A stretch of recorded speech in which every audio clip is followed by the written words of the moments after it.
एक जमाने की बात है। सन 174 के दौर में एक छोटा सा देश था जो पहाड़ों और हरियाली से घिरा हुआ था। उस देश का राजा राजवीर अपनी प्रजा का बहुत लाडले और आदर्श राजा था। उसकी रानी मीरा सुंदरता और बुद्धि में अपने समय से आगे थी। उन दोनों का प्रेम एक मिसाल था। राजवीर और मीरा की जिंदगी में सब कुछ ठीक चल रहा था जब तक कि एक दूसरे देश का राजा विक्रम उनके खिलाफ युद्ध की घोषणा नहीं कर देता।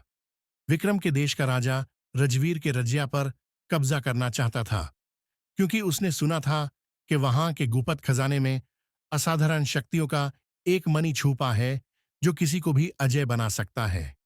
एक दिन विक्रम ने रजवीर के रजिया पर हमला किया। रजवीर ने अपनी सेना के साथ दिलर पंथ से उसका सामना किया। युद्ध घन तो चला और हर तरफ खून और लड़ाई का नजारा था।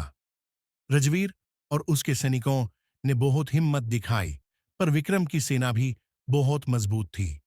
इसी बीच एक तीर आकर रजवीर के कंधे में लग गया और वो घायल हो गया।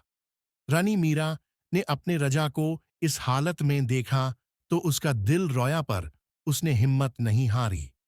मीरा ने रजमहल के सैनिकों को खुद ही आदेश दिया और युद्ध के मैदान में उतर गई। उसने राजवीर को अपने महल के गुप्त द्वार से भेजवा दिया ताकि वो सुरक्षित रहे और अपना इलाज करवा सके।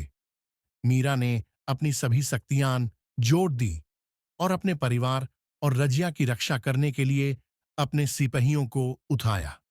युद्ध भले ही कठिन था, पर मीरा की चतुराई और सैनिकों की वफादारी से वे सभी लड़ते रहे।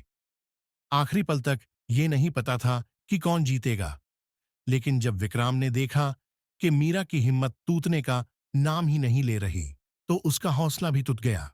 आखिरकार उसने हथियार डाल दिए और वापस लौट गया। ये विजय मीरा और उसके प्रेम, वफादारी और हिम्मत की थी।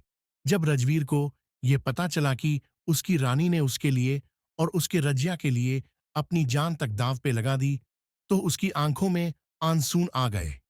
उसने मीरा को गले लगाया और कहा, तुमने अपने प्रेम और शक्ति से मेरी और हमारे देश की रक्षा की है। तुम मेरे लिए सिर्फ एक रानी नहीं, एक आदर्श साथी और मेरी शक्ति हो।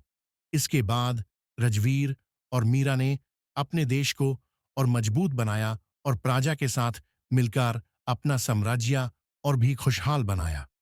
उनके प्रेम, वफादारी और साहस की कहानी उनके देश में हमेशा याद की जाती थी और वो दोनों एक मिसाल बन गए।